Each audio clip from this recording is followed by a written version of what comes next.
why play games and play therapy. There are so many therapists that utilize games whenever they are doing therapy with kids. And a lot of times I get parents that wonder, why are you guys just playing games? Hi, I'm Tasha with Pathways to Peace, and I am a registered play therapist and a licensed professional counselor. And I am really heavy on the games and counseling. And there's so many good things that can come out of playing games that a lot of times people don't really recognize the power that can come from this tool. So we're going to dive right in and get to the meat of it. But why play games in therapy? I'm going to tell you why. All right. So this is a blog post that I've had posted for a little while, and it kind of gets into the heart of the issue. I kind of did some intersection and I was looking for what are the things about using games in therapy that makes it so powerful. And one of them is that the presenting problem presents itself. So what I mean by this is that an angry kid is going to blow their top and get angry whenever they're playing games. An anxious kid will be like, "Oh no, what's going to happen next?" And they're going to get nervous and they're going to start feeling triggered. A child with impulse control problems is going to be kind of wild and all over the place. And there's games that might be really difficult for them if they don't learn how to get control of their body and calm it down and slow it down. And what's really beautiful about it is that once they learn these skills and they learn how to calm their body and get control of it, then they can generalize that experience to other times that they get triggered. And so they might be sitting down ready to take a test and they remember what they did to calm their body while they were playing the game. And now they can calm their body so that they can focus on a test. So it works really well. And a lot of it is automatic and they don't even know that it's happening. And that is what is so beautiful about it. There's so much work that gets done and they think that they're just playing. So another thing is establishing rapport. So in the counseling world, we know that we're only as good as the relationship is. So if they don't trust us, if we are not giving them unconditional positive regard, if we're not being real, if we're not engaging in them, if they just don't feel connected to us, we're going to be very limited in what we're able to accomplish in counseling. Our first step every time we bring on a new client is to establish a relationship with them. And games open the door to do that.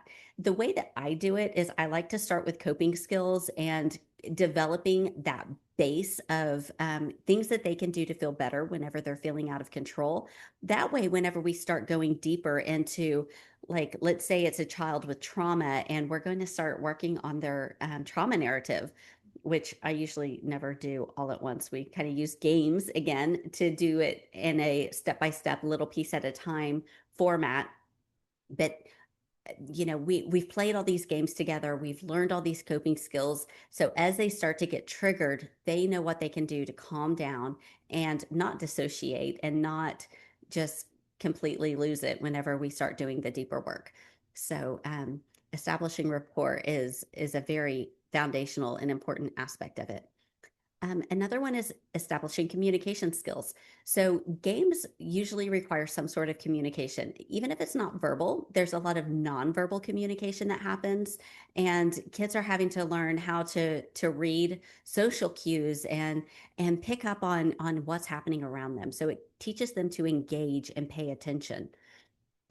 One game that I absolutely love for working on communication skills is Feelings Candyland. So I'm going to drop a link to this blog post in the description. So if you click on there, there's a free printout for how to use the little chart to take Candyland to the next level.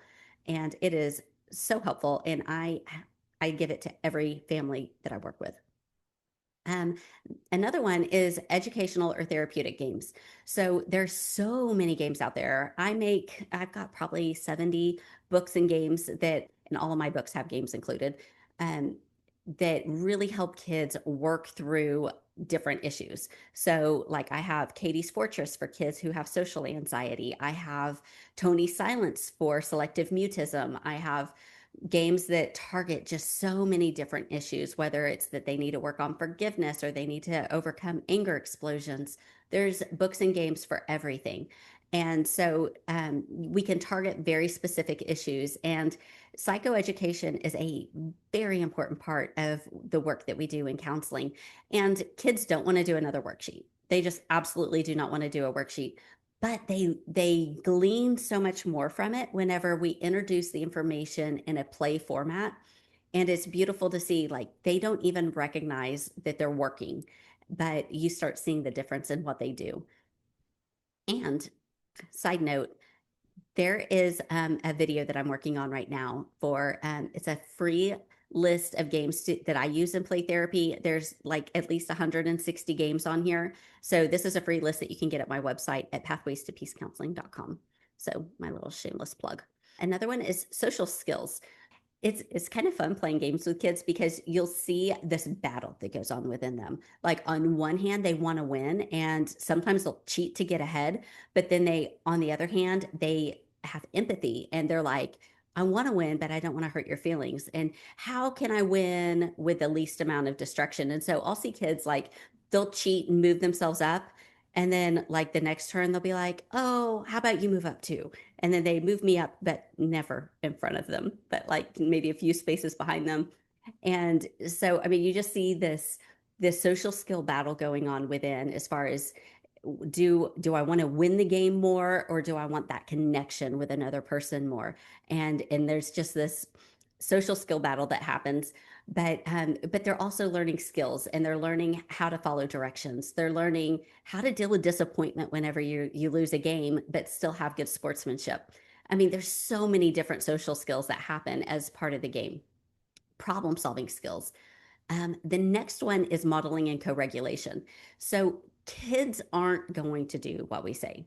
And that's something that I hear parents say all the time. Like, I told him to do this, I told him to do that.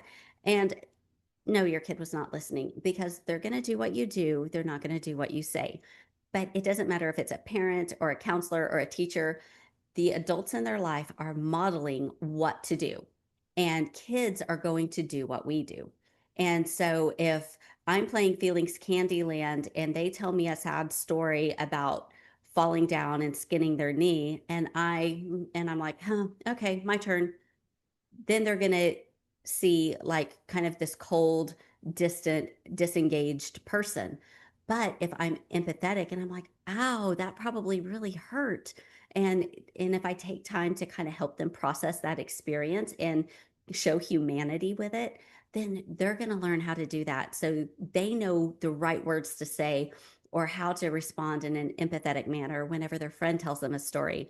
And another thing is, like, if sometimes I pretend to get upset if I'm losing a game, like, oh no, I was doing so great. I was at the end of Candyland and now I drew the gingerbread man and I have to go back towards the beginning of the game. And if I can show them how I can keep my cool even whenever I'm disappointed about something, then it's registering in their heads. They're like, okay, I can do this too. And they learn from it, and it's so cool because I see them do it whenever they experience the same trigger. Another one is teaching kids to process their emotions. Now, this isn't something that comes naturally to a lot of people. I think some people are really great with emotions and they are just naturally good at processing things as they happen. But I would say for a majority of people, we have to be taught how to process things as they happen instead of bottling them up and letting them explode later, or lashing out at people whenever we get upset, or just holding it in and letting it turn into somatic symptoms. So, games allow for a non threatening environment for kids to process emotions and take that emotional tank and empty it out. So, another one Felix Candyland is great for. They say, I feel angry I feel angry when my brother hits me when they land on a red one, or I feel sad that my favorite dog died when they land on a blue one. And all of those things, they're emptying out that emotional tank so that they can feel better again. But one of the things that I tell kids too is that there's a gap between your brain and your heart, and your mouth is right in the middle. So whenever you are communicating and putting words to how you feel, you're making sense of all of those emotions.